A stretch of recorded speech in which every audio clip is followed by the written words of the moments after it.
మూడవ మాట ప్రారంభించేశాను. పరిశుద్ధ మహోన్నతుడ మహాగణుడ మహాపరిశుద్ధుడ పరలోకమున్న తండ్రి, ఈ బంగారు పాదాలు లెక్కలేనని కోట్ల కొద్ది స్థుతులు స్తోత్రాలు చెల్లించుకుంటున్నాను. మీరు సిలువలో పలికిన మూడవ మాటను నేను ధ్యానించడానికైతే అరుపురాలి కదయ్యా, ఊపిరాలి కాదు. కేవలం మీ కృప ద్వారా మీరు నన్ను నిలబెట్టి ఉన్నారని నమ్ముచున్నాను ప్రభా. ఈ పరిశుద్ధ గ్రంథాన్ని తాగటానికి కూడా అర్హత లేని దాన్ని యోగ్యత మీరే నాలో ఉండి నన్ను మరుగుపరచండి ప్రభా.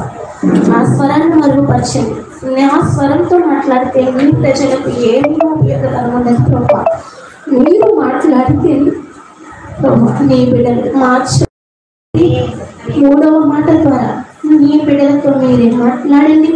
నాతో మాతో మా అందరితో కూడా మీరు ప్రత్యేకంగా మూడో మాట ద్వారా మాట్లాడమని, మమ్మల్ని మీ కృపలో బలపరచమని, మా కొరకు త్వరగా రానైనా యేసు యొక్క పుణ్యనామం ఈ ప్రాంతం నడిపి వేడుకొంచున్నాం తండ్రి.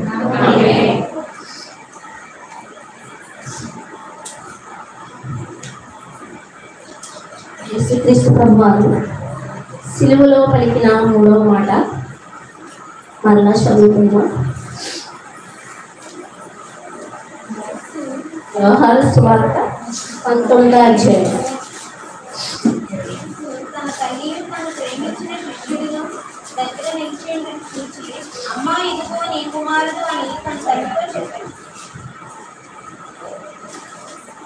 ఇక్కడ మూడవ మాటలో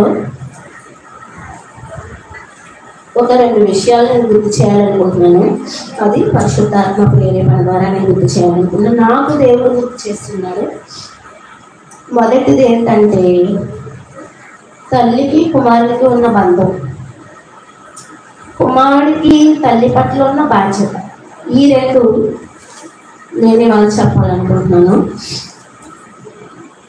యేసుక్రీస్తు ప్రభువారు మూడో మాట, యేసు తన తల్లియు తాను ప్రేమించిన శిష్యులను దగ్గర నిలుచుండుట చూచి, అమ్మా ఇదిగో నీ కుమారుడు అని తన తల్లితో చెప్పాను.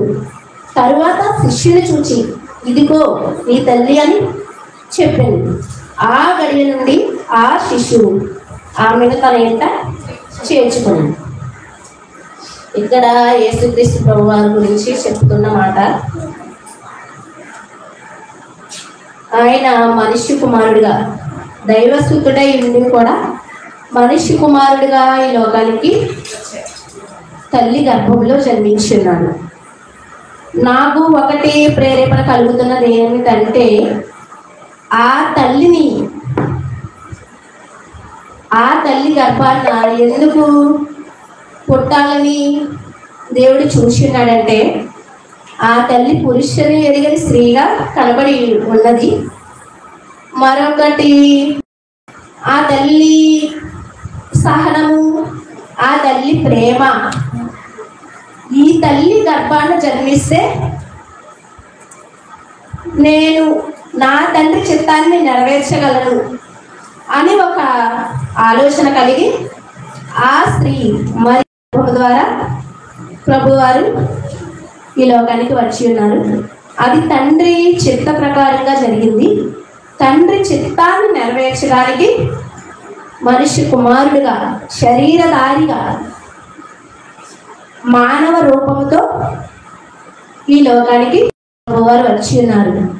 ఆ రీతిగానే సిలువలో అక్కడ అనేక మంది స్త్రీలు, కొంతమంది స్త్రీలు, చిన్నలు, పెద్దలు, శిష్యులు అనేక మంది ఆ సిలువ ఎదుట ఆయన్ని చూస్తూ ఉన్నారు. చూస్తూ ఉన్నప్పుడు యేసుక్రీస్తు ప్రభువారు మూడో మాట తన తల్లికి కుమారునికి ఉన్న బంధం, అక్కడ కుమారుడికి తల్లి పట్ల ఉన్న బాధ్యత. ఎందుకంటే ఆయన శరీరధారిగానే ఈ లోకానికి మనిషి కుమారుడిగా వచ్చాడు కాబట్టి యేసుక్రీస్తు ప్రభువారు ఆ తల్లి వైపు చూస్తూ ఉన్నారు. అలాగా మూడో మాటగా ఈ మాట పలికి ఉన్నారు.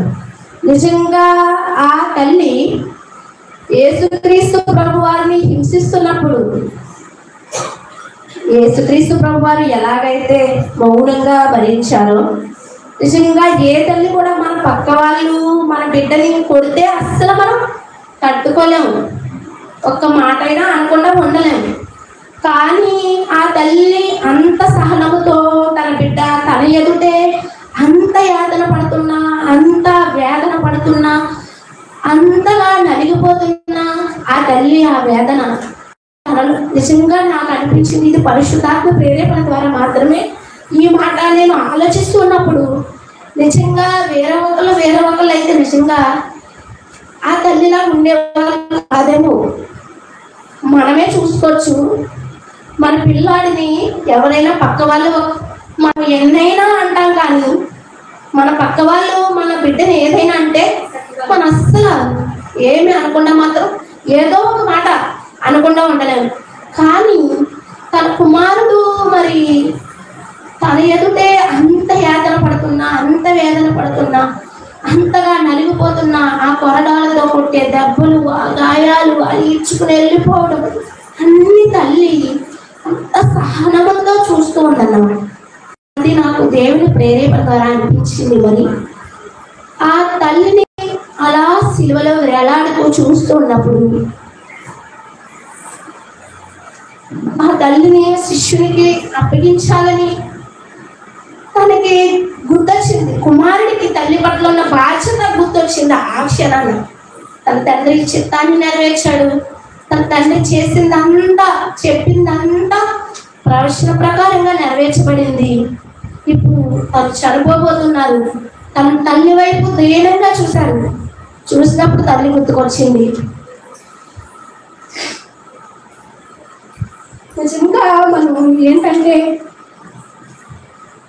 అన్నిటికన్నా ముందు మనం ఇలాగా నడుస్తూ కొంచెం దూరం వెళ్ళి అలా పడిపోయి లేచేటప్పుడు అమ్మా అమ్మా అంట మాట తప్ప నోటి వెంట రెండో రాదు. నిర్గమాకాండంలో చూసుకున్నట్లయితే 20వ అధ్యాయం 12వ వచనం దేవుడు చెప్పిన ఆజ్ఞ కూడా మొదట అదే. నిర్గమాకాండం 2వ అధ్యాయం 12వ వచనం చూసుకున్నట్లయితే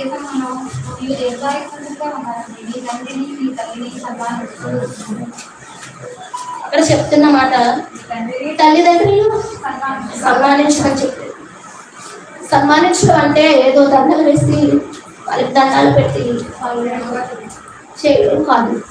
ప్రేమగా చూసుకొని వారి మనసు బాధ పెట్టకుండా, వారి మనసుకి గాయం తగలకుండా చేయాలని దేవుడు ఈ సిలువలో 3వ మాటగా మనకి ఎందుకు చూపిస్తున్నారంటే ఆ తల్లికి ఆ కుమారుడికి ఉన్న బంధం.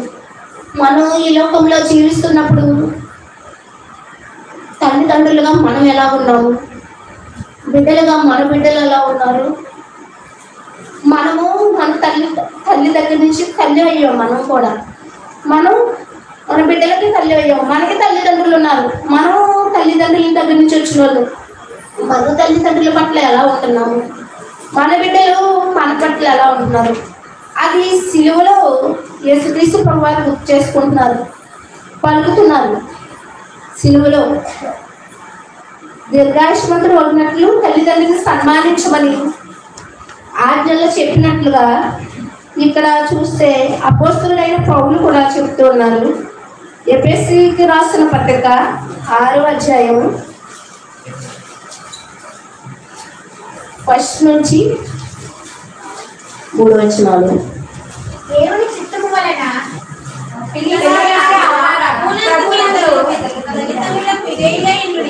ఇదే ధర్మమే నీకు మేలు కలిగినట్లు నీ తండ్రిని తల్లిని సన్మానించు.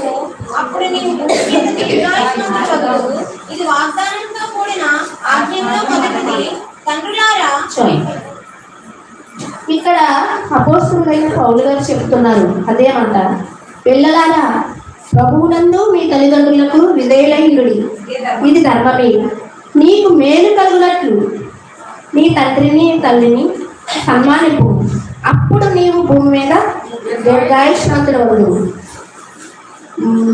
అపోస్తలుడైన ప్రభువు గారు యేసుక్రీస్తు ప్రభు వారు ఎలా అయితే నిజంగా అంత విధేయత యేసుక్రీస్తు ప్రభు వారు అక్కడ చూపించి ఉన్నారు కాబట్టి మనం నిజంగా ఇక్కడ ఎలాగ ఎంత సంతోషంగా చూసినట్లుగా కీడులో మేలును మనం అనుభవిస్తున్నాం. ఆ మేలు ద్వారా దీర్ఘాయుష్మంతులం అవుతామని కూడా ఇక్కడ దేవుడి వాక్యంలో అపోస్తలుడైన పౌలు స్పష్టంగా మనకు చెప్తున్నారన్నమాట. విధేయత మెయిన్ మనం విధేయత కలిగి ఉండాలి. ఆ విధేయత యేసుక్రీస్తు ప్రభువారు అక్కడ చూపించి ఉన్నారు. ఇక్కడ మనం కూడా విధేయత కలిగి ఉండాలని పౌలు గారి ద్వారా మనకు చెప్తూ ఉన్నారన్నమాట. మార్కు సువార్త 9వ అధ్యాయం 36-37 వచనములు. ఈ యొక్క చిన్న బిడ్డను తీసుకొని వారి మధ్య నిలబెట్టి వారిని ఎత్తి కౌగిలించుకొని, ఇట్టి చిన్న బిడ్డలలో ఒకరి నా పేరును చేర్చుకునేవాడు నన్ను చేర్చుకునేమో, నన్ను చేర్చుకునేవాడు నన్ను కాక నన్ను పంపిన వాడిని చేర్చుకుని వారితో చెప్పాను. చాలా ఇక్కడ ఒక చిన్న బిడ్డని చూపిస్తూ ఉన్నాడు. అక్కడ అంతమంది శిలువ దగ్గర నిలబడి ఉన్నారు.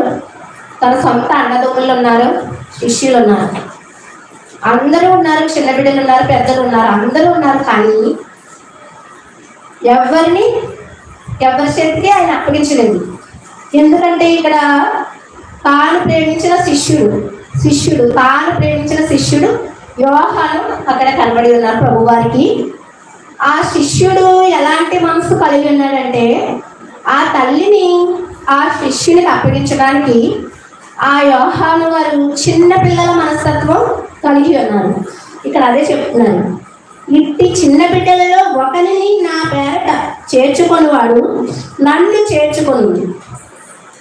చిన్న పిల్లల మనస్తత్వం యోహాను గారిలో ఉంది కాబట్టి ఆ మనస్తత్వాన్ని చూసి యేసుక్రీస్తు ప్రభువారు తల్లిని ఆ శిష్యులకు అప్పగించాడు. అంతమందిలో సొంత అన్నదమ్ముళ్ళు ఉండని, అంతమంది ఉండని, కానీ శిష్యులలో ఎవరికి అప్పగించలేదు. ఎందుకంటే అంత మంచి మనసు, చిన్నపిల్లల మనస్తత్వం కలిగి యోహాను గారు ఉన్నారు కాబట్టి తల్లి తన బాధ్యత నెరవేర్చాలి కాబట్టి ఆ తల్లిని ఆ శిష్యునికి అప్పగించి ఉన్నాడు. ఇర్మియాలో చూసినట్లయితే 1వ అధ్యాయం 5వ వచనం.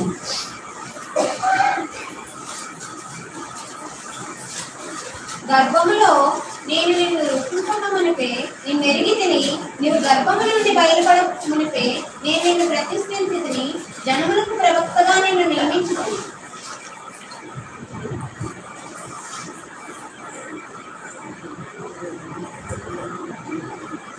ఇక్కడ చెప్తున్న మాట ఏంటంటే, ఇర్మియా గారు చెప్తున్న మాట, గర్భంలో నేను రూపింపక మునిపే నేను ఎరిగి తిని, నీవు గర్భము నుండి బయలుపడక మునిపే నేను నిన్ను ప్రతిష్ఠించి తిని. ఇక్కడ ప్రత్యేకంగా చెప్తున్న మాట, గర్భంలో మనం రూపింపక ముందే. ఇక్కడ ఏంటంటే ఈ ప్లేస్లో యోహాను గారిని గర్భంలో రూపింపక ముందే దేవుడు తల్లి బాధ్యతను తీసుకోవడానికి నిర్మించుకొని ఉన్నారని నేను అనుకుంటున్నాను. అలాగే గర్భం నుండి బయలుపడక ముందే నేను నిన్ను ప్రతిష్ఠించుకుని. అయితే ఆ శిష్యునికి ఆ తల్లి బాధ్యత అప్పగించడానికి కారణం,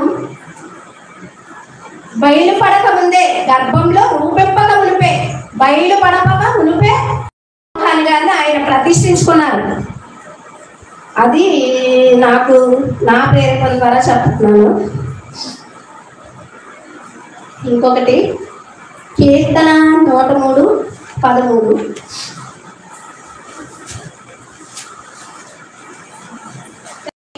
తన కుమారుని ఎడల జాలిపడినట్లు యెహోవా తన యందు భయభక్తులు గలవారి ఎడల జాలిపడడు.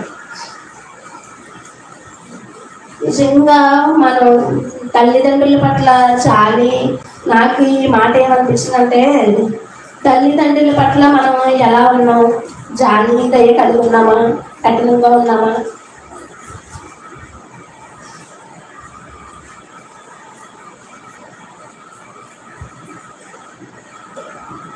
తండ్రి తన కుమారుని ఎడల జాలిపడినట్లు యెహోవా తన యందు భయభక్తులు గలవారి ఎడల జాలిపడును.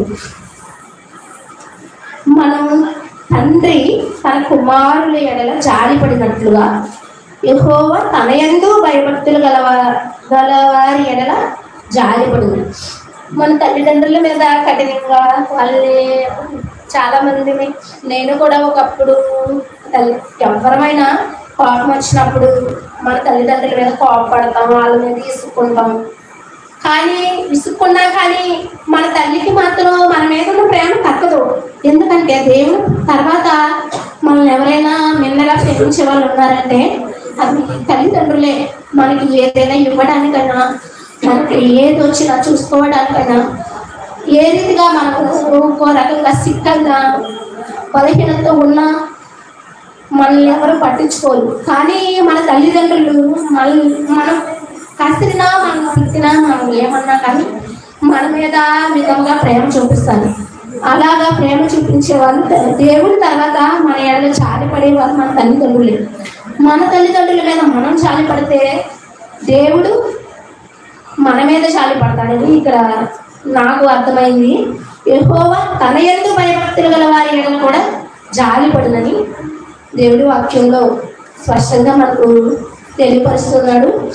ఈ మూడో మాట ద్వారా మనం నేర్చుకున్నది ఏంటంటే, తల్లిదండ్రుల పట్ల మనం ఎలా ఉన్నాము, బిడ్డలైన వారు బిడ్డలు తల్లిదండ్రుల పట్ల ఎలా ఉన్నారు, విధేయత కలిగి ఉన్నారా, విధేయత చూపిస్తున్నారా, తల్లిదండ్రుల మాట వింటున్నారా బిడ్డలైన వారు?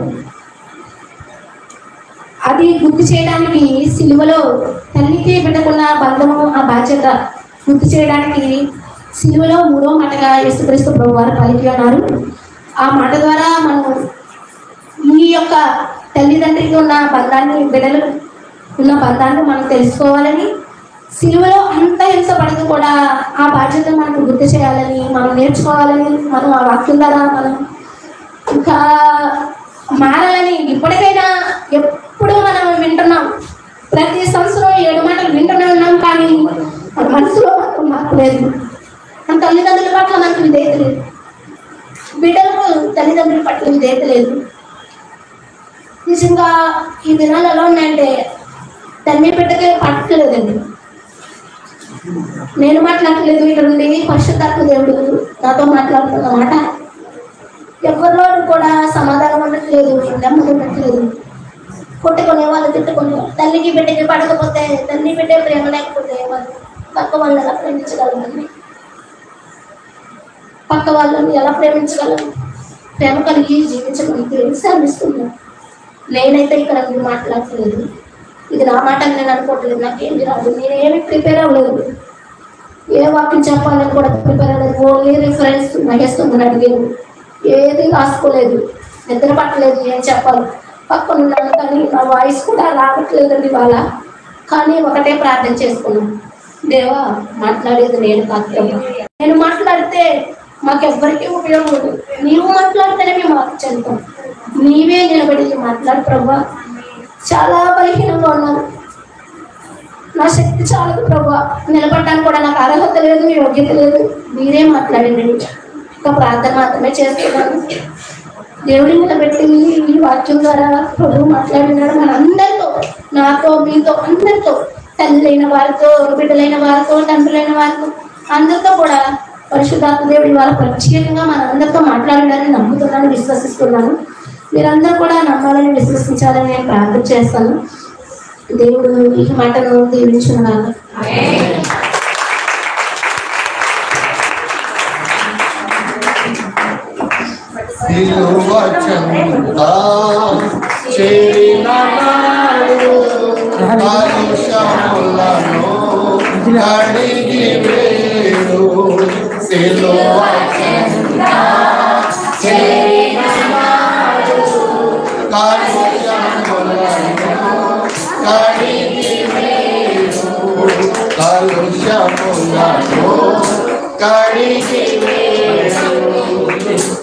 చక్కగా 3 మాటలు వివరించిన ఎవరి బిడ్డ నిర్మలాన్ని బట్టి దేవుడికి వందనాలు. అందరూ గట్టిగా చెప్పడం.